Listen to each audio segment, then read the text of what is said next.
أعوذ بالله من الشيطان الرجيم بسم الله الرحمن الرحيم والصلاة والسلام على أشرف المرسلين أما بعد. Aujourd'hui, Inch'Allah, on parlera de Hadith 584 dans Riyad al-Salihin. Voici le Hadith. عن ابن العباس رضي الله عنهما قال: مر رسول الله صلى الله عليه وسلم بقبور بالمدينة فأقبل عليهم بوجهه فقال: السلام عليكم يا أهل القبور، يغفر الله لنا ولكم، أنتم سلفنا ونحن بالأثر.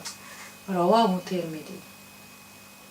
Ibn Abbas, que Dieu l'agrée, a rapporté que l'envoyé de Dieu, que Dieu prie sur lui et le salut, passa près des tombes à Médine. Il se dirigea vers eux en leur faisant face et dit: que la paix soit sur vous, habitants des tombes. Que Dieu nous pardonne ainsi qu'à vous. Vous êtes nos prédécesseurs et nous sommes sur vos traces. Alors ici, dans ce hadith, on voit un comportement spécifique en face des ancêtres. Quel est le comportement de musulmans par rapport à ces ancêtres-là?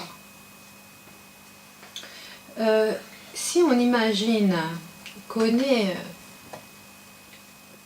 dans une sorte de chaîne, c'est-à-dire qu'en premier il y a Adam, alayhi salam, de Adam, une partie de lui, Allah Ta'ala, il crée Hawa, et les deux ensemble, donc comme base, le premier maillon de la chaîne, ils vont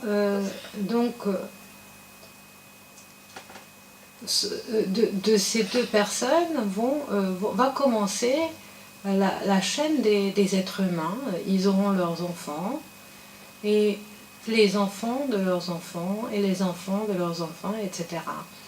C'est-à-dire que c'est des maillons qui s'accrochent l'un dans l'autre, qui viennent l'un dans l'autre, et qui permet une continuité à l'humanité. Allah Ta'ala ne va plus recréer l'être humain de la même manière comme il avait créé Adam, alayhi salam. C'est le premier maillon de la terre.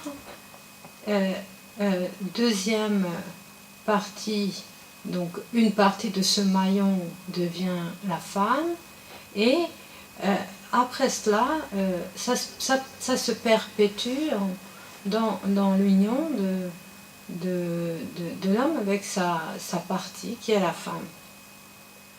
Et ainsi, nous arrivons jusqu'à nous-mêmes. Si l'être humain coupe le maillon n'importe quel endroit, il se déstabilise, hein, parce que cette longue chaîne, lui, il en fait partie. Donc si je me considère que je fais partie de cette longue chaîne continue, qui est l'humanité, et que en ayant des enfants, donc je transmets à eux cette vie, cette humanité, donc je fais partie de cette chaîne-là. Si je coupe la chaîne devant ou derrière, il y aura un problème. Moi-même, je n'aurai plus ma stabilité, puisque la chose qui me tient d'appartenir à l'humanité va être dérangée. Et donc, le prophète, il va aller à la Médine devant les tombes, donc des personnes qui passaient avant nous, avant eux, donc les maillons de cette chaîne d'avant le prophète, d'avant sa génération. Il va tourner en face d'eux, c'est-à-dire vraiment il va discuter avec eux, comme s'il faisait un retour envers ses prédécesseurs, et il va leur parler. Il va leur parler, il va leur dire des paroles. Ces paroles-là sont les paroles d'attestation de ce lien. Et il va dire, la première chose qu'il va dire, c'est paix soit sur vous. C'est-à-dire que vous, mes prédécesseurs, nos prédécesseurs en général, je tourne vers vous avec la paix. Je ne tourne pas envers vous avec la colère, avec l'incompréhension, avec des pensées négatives. Comme il y en a beaucoup qui le font, ils vont couper le lien de parenté ou bien le lien avec les anciens à cause qu'ils n'étaient pas satisfaits de leur comportement. Ils vont être en colère continue contre eux. Le prophète dit non, même n'importe ce qu'ils ont fait, nos prédécesseurs, nous devons tourner envers eux avec paix. On doit tourner vers eux avec respect et un apaisement dans notre cœur. L'apaisement dans notre cœur parce qu'ils font partie de cette chaîne qui a permis à nous, aujourd'hui présents, de pouvoir exister. Cette chaîne-là est finalement la condition de base de notre existence. Si cette chaîne n'existait pas, nous aussi, nous n'existerons pas. Donc, aussi bien, c'est le Créateur qui nous crée, mais il nous a créés de cette manière que nous avons besoin de cette chaîne longue à partir de Adam alayhi salam. Et que l'humanité ne pourra pas exister si cette chaîne, à un moment ou d'autre, est coupée. Donc il tourne vers eux avec paix. Et puis il dit quoi? Que Dieu nous pardonne. Nous demandons à Allah Ta'ala qu'il nous pardonne. Et nous demandons également qu'il vous pardonne à vous.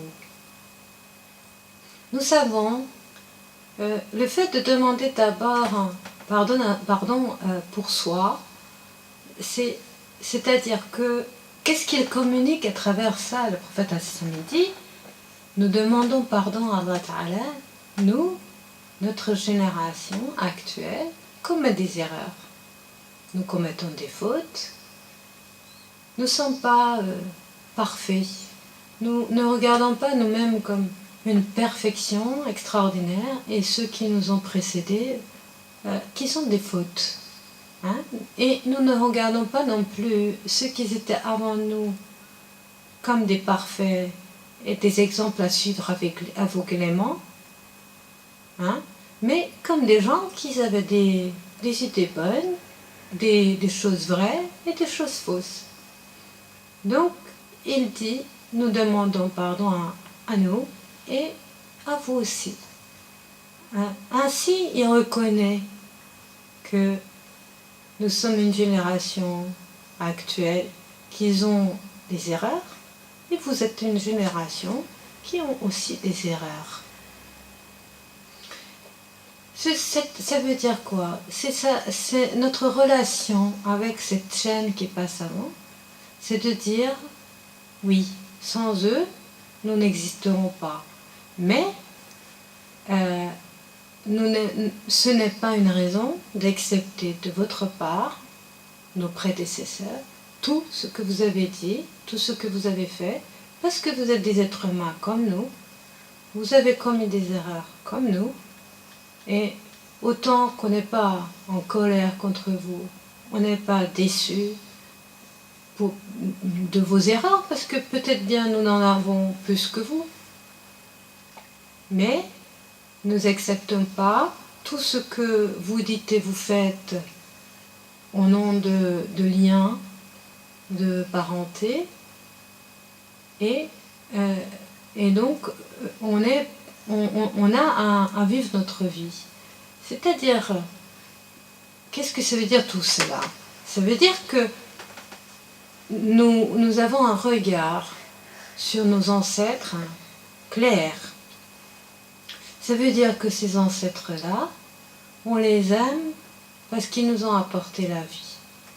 On est en paix avec eux parce qu'ils font partie de cette chaîne qui nous ont permis d'exister.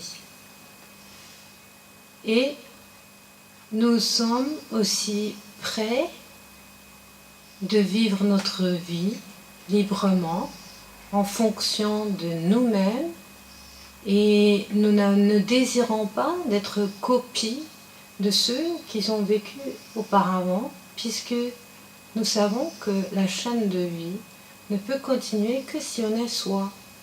Et nous prenons de eux ce qu'ils nous ont transmis, nous ajoutons notre part et nous allons transmettre tout cela aux autres. Pour pouvoir faire notre travail, on est bien obligé d'être soi. Et être soi, vivre dans les conditions dans lesquelles nous vivons, ce n'est pas les mêmes conditions dans lesquelles vivaient nos ancêtres. Nous ne pouvons pas vivre comme eux, mais nous ne rejetons pas leur vie, leur être. Nous allons dire, dans leurs conditions, dans leur situation, ils ont vécu comme ils devaient vivre, avec les erreurs et avec des fautes. Et nous demandons à Allah Ta'ala de leur pardonner pour leurs fautes. Et nous, dans notre vie actuelle, nous vivons avec nos erreurs et nos fautes dans la vie, dans les conditions de vie qui est notre génération. Et dans cela, on essaye de faire notre mieux. Et pour faire notre mieux, on est obligé de se libérer de vos fautes. Nous ne prenons pas vos fautes avec nous, mais nous savons que vous êtes notre base. Et c'est ça en fait qui est important de comprendre. Si on cherche à couper ce lien et on rejette les prédécesseurs, on va perdre notre base, on va être malheureux et on va être déstabilisé. Si on va copier sur eux, on va perpétuer dans un monde différent un mode de vie ancien et nous allons rendre la vie retardée. Si nous ne nous adaptons pas avec notre propre condition, nous allons pas pouvoir renouveler la vie continuellement. Et donc c'est pour ça que certaines sociétés, quand ils continuaient sur les traditions et qu'ils continuaient à vivre malgré les changements, comme ils vivaient leurs prédécesseurs, après à un certain moment, ces sociétés ne tenaient plus, parce qu'ils n'étaient plus capables de se renouveler. Donc on doit se renouveler sans juger les autres qui nous ont précédés. Et donc le prophète il continue, il regarde en face ces tombes, il va dire « Antum salafuna » vous êtes nos prédécesseurs. Nous vous acceptons, nous déclarons que nous appartenons à vous, nous appartenons à ce maillon qui vient de vous.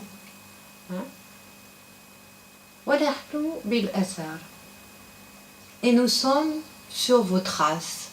Vous, comme vous avez vécu, vous avez laissé des traces. Et nous vivons aujourd'hui sur ces traces-là que vous avez laissées. Nous nous lions à vous par ces traces-là. Mais ce sont des traces sur lesquelles on va pouvoir nous baser notre vie. Il y aura des traces qui viennent, qui a marqué votre vie, et nous sommes prêts de prendre ces traces-là. Nous ne sommes pas là pour vous juger. Le jugement, c'est dans la main d'Allah. Le prophète, ne disait pas de ces gens que voilà les égarés, voilà vous êtes des perdus, vous êtes des ceci, cela. Pourtant, il est le prophète, il vient avec le nouveau message. Il commence pas à dire, voilà, regardez ces gens, ils vivaient dans l'ignorance, ils vivaient dans une vie sans islam, etc. Non, il dit, nous sommes ceux qui vous suivent, vous êtes les prédécesseurs, nous vous acceptons ainsi. Vous avez vécu votre vie, le jugement de votre vie est dans la main d'Allah. Nous ne sommes pas là pour dire quoi que ce soit de vous. Nous ne sommes pas là pour dire quel est votre destin. Est-ce que bien vous êtes au paradis ou bien à l'enfer? Ce que nous savons, c'est que vous étiez la condition essentielle pour notre existence aujourd'hui. Vous êtes nos prédécesseurs. Nous vous respectons pour la vie que vous avez transmise à nous. Et vous avez laissé des traces. Et nous avons notre vie à construire sur ces traces-là, en renouvelant la vie vers quelque chose de nouveau. Alors hier, on parlait par rapport au verset qu'on avait cité sur la relation avec ces générations. Il faut comprendre que l'islam, il est très à cheval sur les relations familiaux, sur le respect des parents, sur le respect des anciens, non pas parce qu'ils étaient meilleurs ou qu'ils sont meilleurs que nous, mais parce que tout simplement, ils étaient là avant nous, ils sont un maillon avant nous, nous ne pouvons pas modifier le cours de l'histoire, nous ne pouvons pas changer la place des êtres, nous ne pouvons pas penser qu'on est mieux que notre mère et donc nous prenons sa place, ce n'est pas possible. Même si on est mieux que notre mère, parce qu'on a compris certaines choses mieux qu'elle, eh ben, elle a sa place. Elle a sa place parce qu'elle est née avant nous. Parce que tout simplement, elle est la grande, et nous, elle était la grande, et nous étions les petits. Et c'est le cours de l'histoire où nous avons à respecter et accepter. Et nous avons également donc se comporter envers cette mère, toujours, avec ce père, envers ce père qu'on a, avec ce regard-là, qu'il est le grand, qu'il est venu avant nous, que nous appartenons à eux dans ce maillon-là, et c'est la même chose qui va suivre après nous. Donc, si nous avons des enfants, eh bien, nos enfants seront les petits, nous sommes les grands, et nous prenons la place de la mère ou du père, mais pas la place de notre mère ou de notre père, pas la place de notre grand-mère ou de notre grand-père, et ceux qui viennent avant. Nous prenons notre propre place, où nous sommes enfants et nous sommes parents, et chaque place qu'on a, nous devons nous-mêmes respecter. Nous devons toujours tourner vers nos parents en tant qu'enfants, et nous devons toujours tourner vers nos enfants en tant que parents. C'est ainsi qu'on sait quelle est notre place. On garde notre place et tout le monde sait ce qui est la stabilité de l'humanité. Mais aujourd'hui, on vit dans un monde où les enfants n'auront pas forcément le respect de cette relation-là, et les parents n'ont pas forcément le respect de cette relation-là. Alors, ça peut arriver que certains enfants se comportent comme s'ils étaient les parents de leurs parents, et puis certains parents se comportent comme s'ils étaient les enfants de leurs enfants, et c'est très perturbant en fait pour tout le monde, pour la construction de la personne, pour qu'on puisse être construit. Nous avons à avoir une image devant nous. Et cette image-là, c'est que sur notre épaule droite tient le Père derrière nous. Sur l'épaule gauche tient la Mère derrière nous. Et nous tenons avec notre main devant nous nos enfants. Et cette chaîne-là, elle est stable. Et dans cette stabilité qu'on peut vivre. Si nous coupons quelque part, ou nous voulons mélanger la chaîne, eh bien, nous allons perturber notre stabilité. Par contre, si on se met vraiment à l'aise dans cette chaîne-là, on va commencer à percevoir que derrière nos parents, il y a aussi ceux qui tenaient leur épaule, hein, leurs parents, et puis derrière eux, leurs parents, et derrière eux, leurs parents. Et ainsi, on va apercevoir que rien ne peut nous faire tomber, puisque derrière nous, il y a toute une chaîne qui tient d'une manière solide, et devant nous, en tenant nos enfants, nous sommes stabilisés, et ainsi, nous allons sentir que grâce à ce lien, le lien de parenté, le lien générationnel, on va pouvoir devenir si solide qu'il n'est pas possible ni tomber en arrière, ni tomber à l'avant. Ces générations, il ne peut pas nous sauver de l'enfer, il ne peut pas nous amener vers le paradis, parce que chacun de nous a un travail à faire sur terre. Mais ils sont là pour qu'on trouve notre stabilité et qu'on puisse, avec assurance et paix, faire ce qu'on a à faire pour qu'on soit stabilisé sur cette terre, pour qu'on soit toujours conscient de notre place. Cette place-là ne doit pas se mettre en question, ne se met pas en question. On peut mettre en question sa place par rapport au travail. On peut mettre en question sa place par rapport aux amis. On peut mettre en question sa place par rapport aux autres personnes qui vivent en même temps, la même génération avec qui nous vivons, mais il n'y a pas question à mettre, il n'y a pas de possibilité normalement de mettre en question sa place dans cette chaîne-là. Là, on sait quel est le présent, nous sommes le présent, et nous avons un passé à respecter et vivre avec en paix. Et nous avons une future à travers nos enfants de laisser des traces. Voilà, il dit, le prophète salam, que Antum salafuna wa nahnu bil athar. Nous sommes sur vos traces. Alors nous laissons aussi nos traces à nos enfants. Ces traces-là, ils vont leur permettre de vivre à l'avenir d'une manière stable. Nous laissons les traces, mais nous ne cherchons pas à influencer leur vie, parce que leur vie, c'est à eux de vivre.